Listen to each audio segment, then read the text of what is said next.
ఓం నమో భగవతే వాసుదేవాయ. ఓం నమో భగవతే వాసుదేవాయ. వర్ణాశ్రమ ధర్మంలో ప్రకారంగా 4 వర్ణాలు: బ్రాహ్మణ, క్షత్రియ, వైశ్య, శూద్ర. బ్రాహ్మణులు బ్రహ్మ కమల ఇక్కడ నుంచి కపాలం నుంచి పుట్టారని చెప్తారు. రాజులు క్షత్రియులు వచ్చి భుజబలం నుంచి పుట్టారు అని చెప్తారు. వైశ్యులు వచ్చి ఉరువులు అంటే తొడల నుంచి పుట్టారని చెప్తారు. శూద్రులు వచ్చి పాదాల నుంచి పుట్టారని చెప్తారు. ఇప్పుడు మనకి ఇందులో ఈ మునులు లేదా ఈ మహర్షులు ఏమడిగారంటే భుజబలం నుంచి రాజు రావాలి, క్షత్రుడు ఎప్పుడు కూడా భుజబలం నుంచి వస్తారు, ఎందుకంటే వాళ్ళ భుజబలంతో ఎంతటి బరువునైనా ఎంత బాధ్యతనైనా మోస్తారు అనేటువంటిది ఉందన్నమాట. ఆ నమ్మకం ఉంది. అందువలన వీళ్ళు ఏం చేశారు, ఇప్పుడు భుజాల దగ్గర ఆయనని మర్దన చేయడంతో ఆ భుజాల దగ్గర చేసినటువంటి ఆ మర్దనతో ఇద్దరు జన్మించారు. ఒక స్త్రీ, ఒక పురుషుడు, ఇద్దరు జన్మించారు ఆ భుజబలము భుజం దగ్గర చేసినటువంటి మర్దన ద్వారా. అక్కడ జన్మించినటువంటి వాళ్ళిద్దరు ఎవరు అంటే స్త్రీ వచ్చి మహాలక్ష్మి అవతారము, పురుషుడు వచ్చి మహావిష్ణువు యొక్క అవతారం. వాళ్ళ అవతారాలను ఈ విధంగా తీసుకొని ఇద్దరు జన్మించడం జరిగింది. ఇక్కడ ఆ స్త్రీనేమో అర్చి అంటాము, మహావిష్ణువుకి పృథు అని పేరు పెట్టడం జరిగింది అనమాట. అంటే వాళ్ళ అవతారాలుగా మనం ఇప్పుడు తీసుకున్నాం. ఇప్పుడు మనకు కనిపిస్తున్నటువంటి వ్యక్తులు ఎవరంటే పృథు అనే అతను ఇక్కడ జన్మించాడు. అతనితో పాటు వచ్చినటువంటి స్త్రీ వచ్చి ఆ పేరు అర్చి, ఆమె మహాలక్ష్మి అవతారం కాబట్టి ఈ మహర్షులు వాళ్ళిద్దరికి వివాహం చేసి వాళ్ళిద్దరు భార్యాభర్తలుగా కొనసాగేలాగా చేశారు. అలాగే పృథుని చక్రవర్తిగా వాళ్ళు పట్టాభిషేకం చేయడం జరిగింది. ఈ విధంగా మహావిష్ణువు మరొక అవతారాన్ని మహర్షులందరూ తపస్సు చేసి అడగడంతో ఇప్పుడు మళ్ళీ ఇంకొక అవతారం తీసుకొని ఈ భూమండలం మీదకి రావడం జరిగిందనమాట. అలా వచ్చినటువంటి ఈ పృథువు మనకి ఏం సందేశం ఇవ్వడానికి ఆయన ఇలా వచ్చాడు. ప్రతి దానిలో మనకు మహావిష్ణువు ఒక అవతారాన్ని తీసుకొని వస్తున్నాడంటే ఆయన ఒక అవతారం నుంచి మనకి ఏదో ఒక సందేశం ఇచ్చి వెళ్తున్నాడు ప్రతిసారి. అలా ఇప్పుడు కూడా మనకు సందేశం ఇవ్వడానికి ఈయన మళ్ళీ ఇంకొక అవతారం తీసుకొని ఇక్కడికి రావడం జరిగింది. ఇప్పుడు పృథు చక్రవర్తి వచ్చాడు, రాజ్యాన్ని స్వీకరించాడు. వయసు అంటే యుక్త వయసుకు వచ్చేసాడు. అప్పుడు మనం చెప్పుకున్న మహర్షులు ఆమెని లక్ష్మీదేవి అవతారంగా వచ్చిన ఆమెను కూడా వివాహం కూడా చేసేసారు ఆయనకి అని. ఇప్పుడు ఈయన పరిపాలన చేస్తా ఉన్నాడు. పరిపాలన చేసే సమయంలో ఇంతకుముందు వేణుడు పరిపాలన చేసినప్పుడు రాజ్యం అంతా అల్లకల్లోలం అయిపోయింది. యజ్ఞాలు లేవు, యాగాలు లేవు, ఆ దైవనామ స్మరణ లేదు, దేవునికి పూజ లేదు, ఎటువంటివి ఏమీ లేకుండా ఉండడం వలన రాజ్యంలో శాంతి భద్రతలు కొరవైపోవడమే కాకుండా దొంగతనాలు, దోపిడీలు కూడా పెరిగిపోయినాయి. మనం ఏం చేస్తాం, మన ఇంట్లో బంగారమే ఉందండి, లేదంటే మన దగ్గర డబ్బే ఉంది, మనం ఏం చేస్తాము, ఎవరైనా వచ్చి తీసుకెళ్ళిపోతారేమో అని చాలా జాగ్రత్తగా వాటిని దాపెట్టుకుంటాం. అందరము అంతే. మేము చిన్నప్పుడు మా ఇంటి దగ్గర అయితే ఈ సందర్భంలో కాబట్టి చెప్తున్నా, మా పెద్దవాళ్ళు మాకు ఇప్పటికీ గుర్తు, ఇళ్లలో అందరి దగ్గర బీరువాలు ఉండేవి కాదు. బీరువాలు లేకపోవడంతో ఏం చేసేవాళ్ళంటే ఇంకా ఒకనొక టైంలో సమ్మర్లో ఎక్కువగా ఉండేది అదంతా. పల్లెటూరులో బాగా గమనించాం మేము. తీసుకెళ్లేది కూడా మరుసటి ఉదయాన్నే చెప్పేవాళ్ళు, మాకు ఇది పోయింది, మాకు ఇది పోయిందని. అప్పుడు ఏం చేసేవాళ్ళంటే మన ఇంట్లో బీరువాలు లేవు కదా, బీరువాలు ఉంటే కదా మనం పెట్టుకునేది, ఇంకా అందరి దగ్గర ఉండేది మామూలుగా ఉన్నాయి. అందువల్ల ఎక్కువ మంది నేను గమనించాను అనమాట. బయట ఇసుక ఉండేది, నవ్వొద్దులేండి చెప్తున్నాను, బయట ఇసుక ఉండేది, ఏదైనా కట్టించుకోవడం, ఆ ఇసుకలు తీసుకుపోయి దాపెట్టుకొని గుర్తుకాడ ఏదైనా పెట్టుకొని వస్తారు. ఆ వచ్చిన దొంగ ఇసుక దగ్గరికి పోరు కదా. అంటే మన దగ్గర ఉన్న విలువైన వస్తువుని మనం ఎక్కడో చోట దాపెట్టుకుంటాం.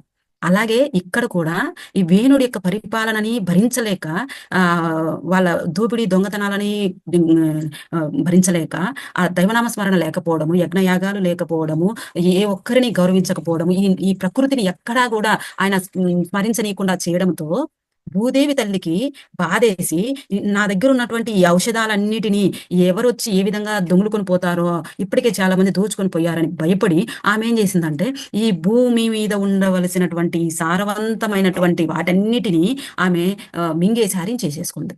ఇంకా భూమి మీద ఏ పంట పండట్లేదు. ఆకలితో అలమటించిపోతున్నారు ప్రజలు. వచ్చి ఆ పృథు చక్రవర్తి దగ్గరకు వచ్చి, మీరు ఉన్నారు, మీరు మమ్మల్ని రక్షించాలి, మేము ఇబ్బంది పడుతున్నాము, ఎక్కడ పంటలు పండట్లేదు, భూదేవి దగ్గర ఎక్కడ కూడా పచ్చగా మాకు పైరు ఎక్కడ కనిపించట్లేదు, ఏమీ లేవు, భూదేవి మాకు సహకరిస్తేనే మనకి ఏమైనా పంట ఉంటుంది, మనమైనా కానీ ఈ రోజు మనం ఇంత చక్కగా మనం ఉన్న ప్లేస్ లో అన్ని కొనుక్కొని, బజార్కి వెళ్తే అన్ని కొనుక్కొని తీసుకొచ్చుకొని వండుకొని తింటున్నామండి. ఆ భూదేవి తల్లి యొక్క ఆశీర్వాదం ఆమె ఇవ్వడం వలనే ఆ రైతులు వేసినటువంటి పంట పండుతుంది. ఆ పండిన పంటని మధ్యవర్తుల ద్వారా అయితే ఎక్కడో ఒక రకంగా మనకు వచ్చి మన ఇంటి వరకు వచ్చి మనం వండుకొని తినే భాగ్యాన్ని మనం కలిగి ఉన్నాము అంటే ఆ భూదేవి తల్లి యొక్క ఆశీర్వాదమే. ఆ భూదేవి తల్లి ఇప్పుడు అవన్నిటిని దాపెట్టేసుకుంది. ఆమె ఎందుకు దాపెట్టుకుంది అంటే ఇవన్నిటిని చూసి ఎక్కడ దోచుకొని పోతారో, ఎక్కడ దొంగిలించుకొని పోతారో, ఈ విలువైనవన్నిటిని నేను వీళ్ళందరికీ ఎందుకు ఇవ్వాలి ఇలాంటి వ్యక్తులకి అని చెప్పేసి దాపెట్టేసుకుంది. ఇప్పుడు పృథు చక్రవర్తికి విషయం తెలిసింది. చక్రవర్తి ఆయన రాజుగా ఉన్నాడు కాబట్టి మన పృథు చక్రవర్తి అన్నాం. ఇప్పుడు చక్రవర్తి దగ్గరికి వెళ్ళి ప్రజలందరూ వెళ్ళి అడిగారు, మాకు అన్న పానీయాలు ఏమి లేవు, మా ఆకలి దప్పులతో అల్లాడిపోతున్నాము, మమ్మల్ని ఈ బాధ నుంచి రక్షించవలసిన బాధ్యత మీకే ఉంది అని పృథు చక్రవర్తి దగ్గరికి వెళ్ళి అడగడంతో ఆ పృథు చక్రవర్తికి చాలా కోపం వచ్చేసింది. ఎందుకు ఇలా జరిగింది అని చెప్పేసి ఆయన ఆమె దగ్గరికి భూదేవి ఎక్కడుందా అని వెతుకుతూ పోతాడనమాట. నేను నిన్ను చంపేస్తాను, నువ్వెందుకు ఈ పని చేశావు అని చెప్పేసి భూదేవి కోసం వెతుకుతూ పోతుంటే, భూదేవి తల్లి ఏం చేసిందంటే ఈ పృథు చక్రవర్తికి భయపడిపోయి ఆమె గోవు అవతారం ఎత్తి ఆమె దాక్కుంది గోవు అవతారంలో కనిపించకుండా. ఆమె దాక్కుంటే వెంటబడి వెంటబడి వెతికి వెతికి వెతికి గోవుని పట్టుకొచ్చేసాడు పృథు చక్రవర్తి. ఆయనను మనం ఇప్పుడు చక్రవర్తిగా చూసుకుంటున్నాం, ఆయన అంతరంగికంగా మనము మహావిష్ణువు అవతారం, ఆయనకు అన్నీ తెలుసు. కానీ ఈ భూదేవి తల్లిని మళ్ళీ మనకి ఈ విషయాలన్నీ మనకు బయట పెట్టడం కోసము ఆయన మనకు చెప్తున్నటువంటిది ఇదనమాట. ఆ భూదేవి తల్లి గోమాత రూపంలో ఆమె ఇప్పుడు ఉంది. గోమాతని పట్టుకొని వచ్చాడు. ఎందుకు నువ్వు ఈ పని చేశావు, నువ్వు ఎందుకు పంటలు ఏం పండనీయకుండా చేశావు, ప్రజలను ఎందుకు ఇంత ఇబ్బంది పెడుతున్నావు, నేను ఇప్పుడు ఈ క్షణంలో అనుకుంటే నేను నిన్ను చంపేయగలుగుతాను, కానీ నువ్వు ఈ పని ఎందుకు చేసావో నాకు చెప్పాలి అని చెప్పేసి అడిగితే, అప్పుడు ఆమె తండ్రి నువ్వు ఇలా చెయ్యొద్దు, నాకు ఇబ్బంది కలిగింది, ఇక్కడ ఏ యజ్ఞాలు యాగాలు జరగట్లేదు, ఎవరికి ఈ ప్రకృతిలో ఏ ఒక్కరికి ఏమీ జరగట్లేదు, ప్రకృతిని ఎవ్వరు కూడా మంచిగా కాపాడడం లేదు, అందరూ దోపిడీలు చేసుకునే వాళ్ళే తప్ప నాకు ఇక్కడ ఎవరు కనిపించలేదు, దీని అంతటికి ఆ వేణుడు కారకుడు, ఆ వేణుడు ఈ విధంగా చేసిపోయాడు, ఎవరిని స్మరించడానికి లేదు ఆయన తప్ప, మరి ఈ ప్రకృతి అంతా ఎలా అయిపోవాలి, ప్రకృతిని మనం కాపాడుకుంటేనే కదా మనం బాగుండేది, మరి ఆ విషయం వాళ్ళు చేయలేదు కాబట్టి ఈ ప్రకృతి అంతా పాడైపోతుంది, దొంగల చేతిలో పడి దోపిడికి గురైపోతుందని బాధేసి నేనే మొత్తాన్ని హరించేసుకొని నేను మొత్తం జీర్ణించేసుకున్నాను, నాలోనే ఉంచేసుకున్నాను, నేను బయటికి రానికుండా చేశాను, ఇందులో నా తప్పు లేదు, ఇక్కడ పరిపాలకుల తప్పు ఉంది, అందువల్ల నేను ఈ పని చేశాను, ఇప్పుడు మీరు వచ్చి నన్ను అడుగుతున్నారు కాబట్టి, మీ యొక్క పరిపాలనలో మీరు ప్రజల్ని మంచిగా పరిపాలన చేయాలని మీరు కోరుకుంటున్నారు కాబట్టి ఈ రోజు నేను మీకు ఈ ఔషధి జలాలన్నిటిని ఇవ్వడానికి నేను సిద్ధంగా ఉన్నాను, కానీ నేను అన్ని జీర్ణించేసుకున్నాను, నాకు జీర్ణమైపోయినాయి మొత్తము, మరి ఈ జీర్ణమైపోయినటువంటి వాటిని మీరు మళ్ళీ తీసుకోవాలి అంటే మీరు నా దగ్గర పిండుకోవాలి. ఇప్పుడు ఆమె గోమాతగా ఉంది, గోమాత గడ్డిని తిన్నాక మొత్తం మేత మేసాక చాలాసేపు అరిగించుకున్నాక మొత్తం జీర్ణించుకుంటుంది, అవి మనం పాల రూపంలో మనం తీసుకుంటున్నాం. ఇప్పుడు ఆమె అడిగింది, నేను గోమాత రూపంలో ఉన్నాను, నేను మొత్తం జీర్ణించేసుకున్నాను, నా దగ్గర నుంచి మీరు పాలుగా పిండుకోవాలి అని అడుగుతుంది. పాలుగా పిండుకోవాలంటే ఇప్పుడు మేము ఎలా పిండుకుంటాము అని చెప్పేసి అంటే, దూడని తీసుకురాకుండా నేను పాలు ఇవ్వను అంటుంది అనమాట. నా దగ్గర పాలు పిండుకోవాలంటే మీరు ముందు నాకు దూడను ఇస్తేనే, నా దగ్గర పాలు తాగితేనే మీరు దూడను కట్టేసుకొని మళ్ళీ పాలు పిండుకోవచ్చు మీరు కావాల్సినవి అని చెప్పేసి భూమాత చెప్పడంతో, మరి నీ దగ్గర పాలు తాగేటువంటి అంతటి మంచి లక్షణాలతో ఉన్నటువంటి వ్యక్తి ఎవరు ఉన్నారు ఇక్కడ అని చెప్పేసి ఆ మహావిష్ణువు ఆలోచించి, తర్వాత అమ్మ నువ్వు అడిగావు, ఇంత మంచి ఈ భూమి మీద ఇంత మంచిగా పరిపాలన చెయ్యని వ్యక్తి కాబట్టి ఇంత చేశానని చెప్తున్నావు, కాబట్టి మంచి పరిపాలన చేసినటువంటి వ్యక్తి ఉన్నాడు, మొదటి పాలకుడు ఉన్నాడు, ఆ స్వయంభూ మనవును నేను పిలిపిస్తాను, నీకు ఆయన అంటే నీకు చాలా ఇష్టం, ఆయన చక్కగా పరిపాలన చేశాడు, ప్రజలందరికీ ఆయన అంటే చాలా బాగా ప్రేమ, ఆయన కాలంలో చాలా సుసంపన్నంగా రాజ్యం అంతా విరసిల్లింది, కాబట్టి నేను అతన్ని పిలుస్తాను నీకు దూడగా అని చెప్పేసి స్వయంభూ మనవుని పిలిచి దూడ అవతారంతో పిలిపిస్తే ఆ ఆవు దూడ వచ్చి ఆమె దగ్గర గోమాత దగ్గర పాలు తాగితే, అప్పుడు ఆ మిగిలిన పాలని ఈ పృథు చక్రవర్తి మహావిష్ణువు కాబట్టి ఆయన చేతిలోనే పాత్రగా చేసుకొని అతనే కూర్చొని పాలు పిండాడు. చూడండి ఎంత గొప్పగా చెప్తున్నారు.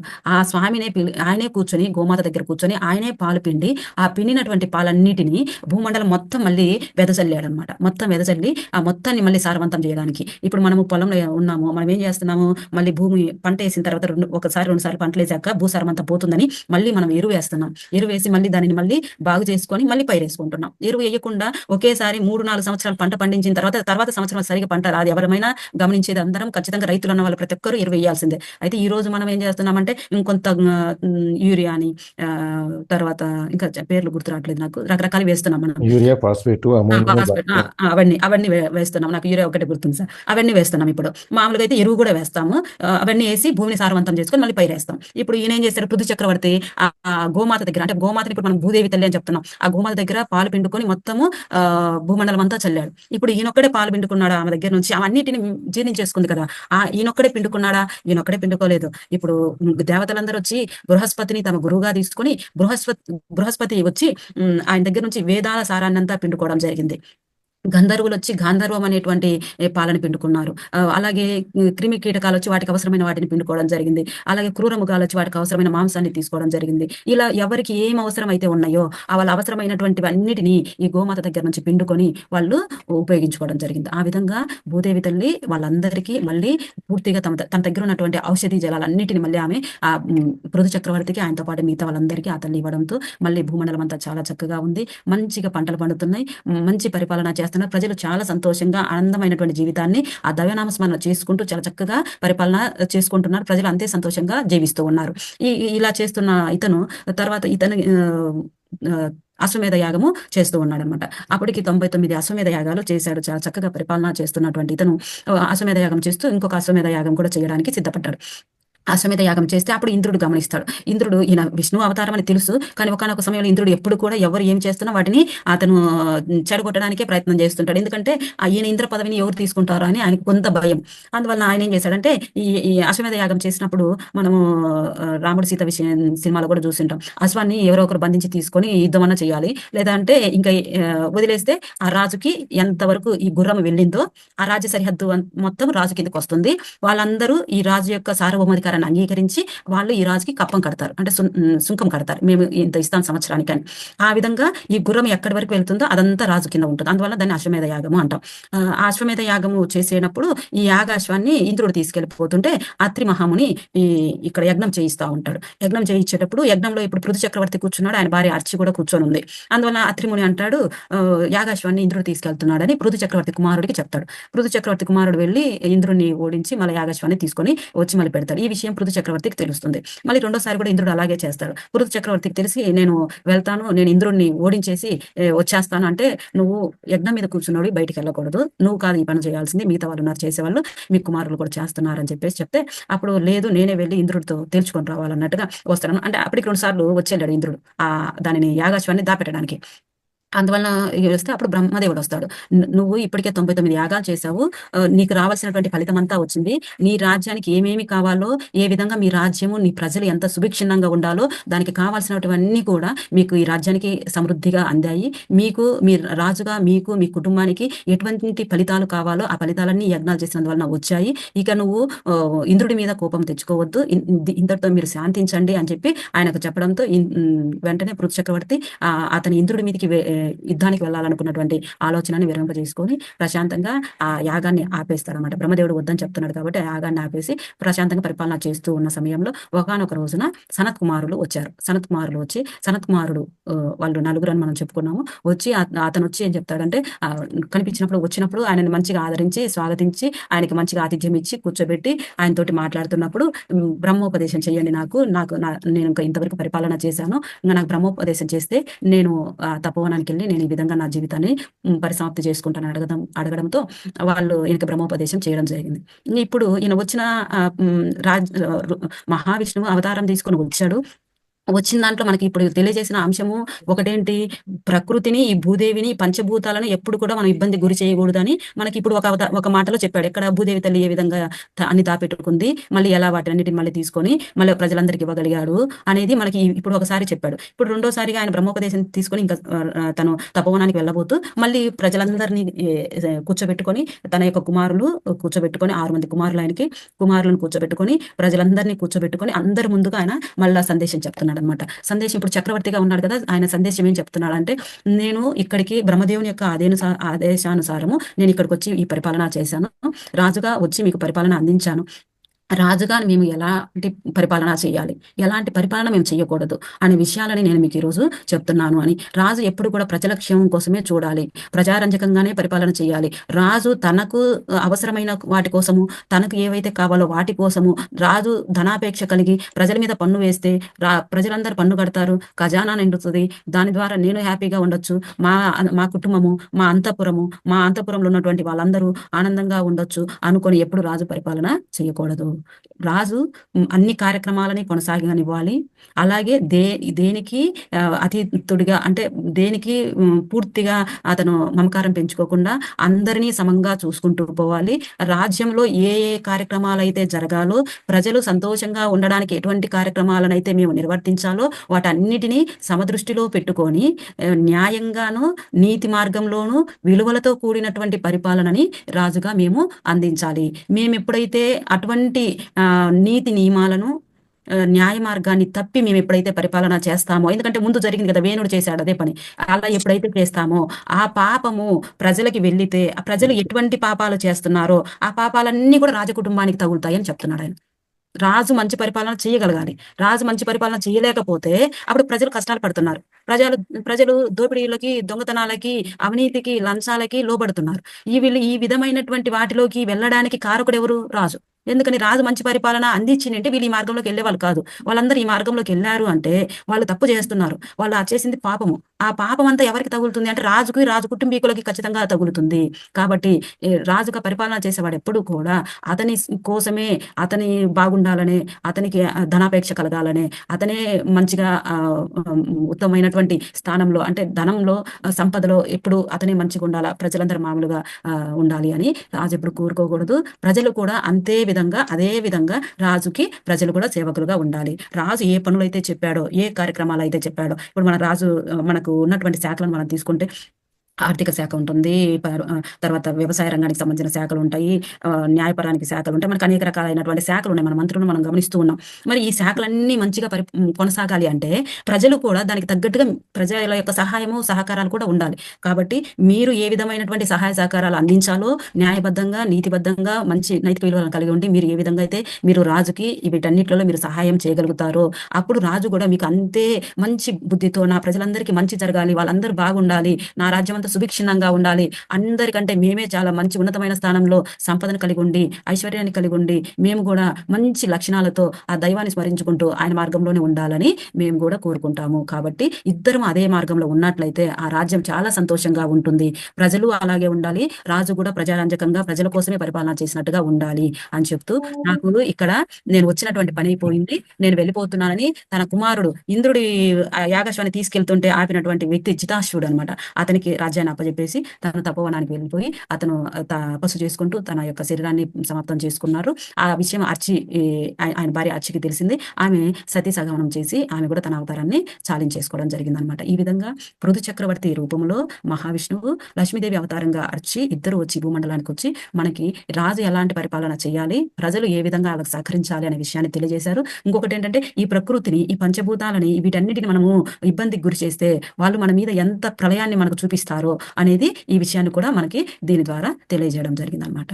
ఓం నమో భగవతే వాసుదేవాయ. థ్యాంక్ యూ అండి. Thank you to all. Thank you. Thank you అండి. Thank you very much. రావిత్రి గారు ప్రమాణం కవర్ చేసుకుంటూ వస్తున్నారు.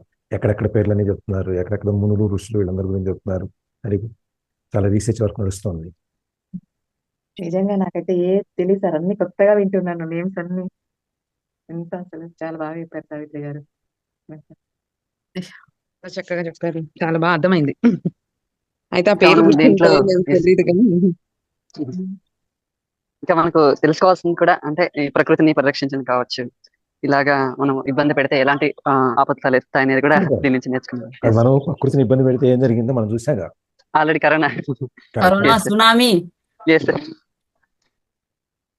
కరోనా, సునామీ, తర్వాత మనకు అక్కడ హరిద్వార్లోన వరదలు, మంచు కొండలన్నీ విరిగి పడిపోయి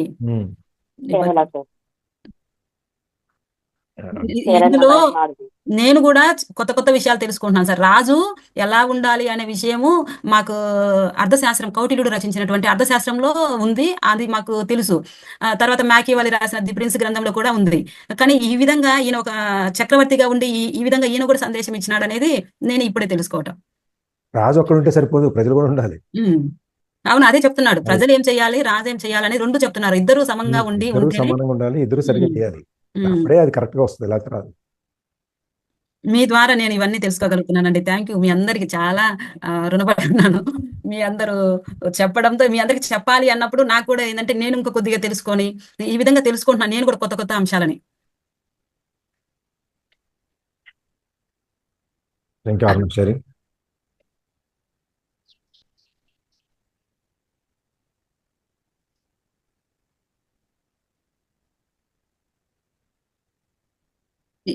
దశావతారాలు 10 అవతారాలే మనకు బాగా గుర్తున్నాయి. మనకి ఆ 10 ముఖ్యమైన అవతారాల వరకు చెప్పుకుంటూ వచ్చారు. ఆయన స్వయంగా ఉండి చేసుకుంటూ వచ్చినాయి. ఇవన్నీ మధ్య మధ్యలో అవసరాన్ని బట్టి వచ్చేసి అన్ని అవతారాలు అవసరాన్ని బట్టి అనుకో, కానీ కొన్ని మనకి ఆ 10 అవతారాలు ముఖ్యమైన అంతవరకే చెప్పుకొచ్చారు. ఇవన్నీ కూడా కృతయుగంలోవే సార్. ఇప్పుడు మనం చెప్పే కృతయుగంలో అన్ని కృతయుగంలోవే, ప్రారంభంలోవే. దశావతార ఆలయము దేవగఢ్ లో ఉంటుంది, మధ్యప్రదేశ్ లో ఉన్నటువంటి దేవగఢ్ ఆలయంలో అక్కడ పెట్టారన్నమాట. దశావతారాలని అక్కడ చెక్కిచ్చారు. దానితోటి మనకు బయటపడింది. గుప్తులు ఫస్ట్ దశావతార ఆలయాన్ని కట్టించింది, విష్ణు భక్తులు వాళ్ళు. ఇంకా మీకు ఏమైనా డౌట్స్ ఉన్నాయండి ఇందులో? నేను మీకు తెలియని కథ తెలియనివన్నీ చెప్తున్నానని అనుకోవద్దండి. ఎందుకంటే విష్ణుమూర్తి యొక్క 25 అవతారాల్లో ఇవి ముందు నుంచి వస్తున్న అవతారాలు. మనకి క్రమేణా వస్తుంది మత్స్య అవతారము, కూర్మ అవతారము, వృషభ అవతారం మనం విన్నాము. వరాహమూర్తి అవతారం. మొదటిసారి ఫస్ట్ వినింది మన వరాహమూర్తి అవతారం. భూమిని తీసుకు పైకి రావటం అది విన్నాము. ఇంకా తర్వాత మిగతా అవతారాలు కూడా వస్తాయి. వాటన్నిటికంటే ఆయన ముందు ఎలా ఉండాలి, రాజు ఎలా ఉండాలి, పరిపాలన ఎలా ఉండాలి అనే వాటిలో మనం ఎలా ఉండాలి అని చెప్తూ ధ్రువుడి గురించి కానీ, అలాగే ఋషభుడు అవతారంలో అలా ఒక్కొక్క అవతారంలో ఆయన ఒక్కొక్క సందేశాన్ని ఇచ్చుకుంటూ వస్తా ఉన్నారు. అయితే ఎప్పుడు కూడా ఇందులో ఒకటేంటంటే మనం ఎల్లప్పుడూ కూడా ఇందాక స్టార్టింగ్లో చెప్పినట్టుగా ఆయన యొక్క నవ్వు మొహముని, ఆయన చల్లని చూపులని మనము ఎప్పుడు చూస్తున్నట్టుగా గుర్తుపెట్టుకోవాలి అని చెప్తున్నారు. మనమందరం అదే పని చేస్తాం. లేగానే దేవుని తలుచుకుంటాము, పడుకునేటప్పుడు ఆయననే తలుచుకుంటాము. మనం ఏ కార్యక్రమం చేస్తున్నా కూడా అందులో ఆయననే తలుచుకొని చేస్తే ఇంకా మంచి ఫలితం జరుగుతుంది అని ఈ పృథు చక్రవర్తి దగ్గర మనకు అర్థమవుతుంది అనమాట. అన్ని విషయాలలో కూడా మంచి ఫలితాన్ని మనం పొందుతామంట. ఎందుకంటే ఆయన భూదేవి తల్లిని ఆ విధంగా చేసి అన్ని ఔషధాలను తీసుకున్నారు కదా, అంత మంచి జరగాలని. కాబట్టి మనకు కూడా అంత మంచి జరుగుతుంది అని ఈ కథ ద్వారా మనకి చెప్తున్నారనమాట. మనం ఏ పని చేసినా ఆయన అనుకొని, ఎందుకని ఆయన అనుకొని భుజాల దగ్గర వాళ్ళు మర్దన చేశారు కాబట్టి మహావిష్ణువు మళ్ళీ ఒక అవతారాన్ని తీసుకొని రావడం జరిగింది. సో అట్లా ఆయన అనుకొని మనము చేస్తూ ఉంటే ఏ పనైనా విజయవంతం అవుతుంది అని దీని ద్వారా తెలుస్తుంది. Thank you to all. తెలుసుకోవడం కోసం కదా సావిత్రి గారు, మేము తెలియని కొత్త అని చెప్తున్నారంటే అన్ని కొత్త నేర్చుకోవాలని కదా మేము నేర్చుకుంటున్నాము.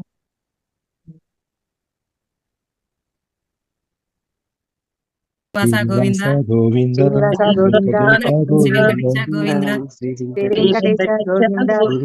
భక్తవత్సల గోవింద భాగవత ప్రియ Govinda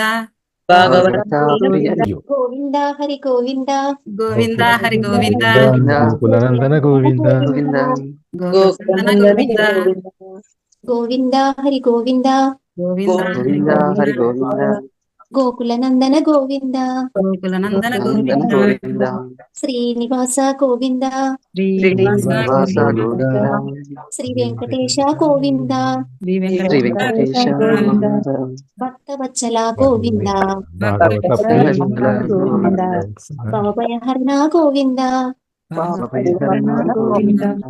Govinda Hari Govinda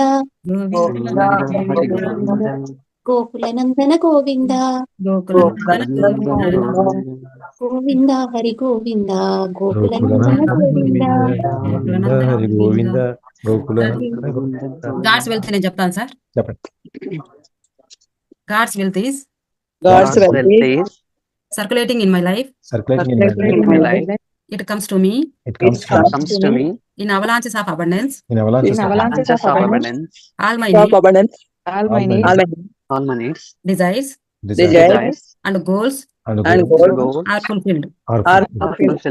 For I am with the God and God is with me. Day by day, in every way, we are more and more healthy, loving, blissful, enlightened and compassionate. దేవుని సంపద నా జీవితంలోకి ప్రసరిస్తూ ఉంది. సమృద్ధిగా ఒక హిమపాతంలా వస్తుంది. నా అవసరాలు, నా కోరికలు, నా లక్ష్యాలు నెరవేరుతున్నాయి. నేను దేవునితోనే ఉన్నాను. ఆ దేవుడు నాతోనే ఉన్నాడు. ప్రతిరోజు ప్రతి విషయంలోనూ మనమందరం పూర్తి ఆరోగ్యంగాను,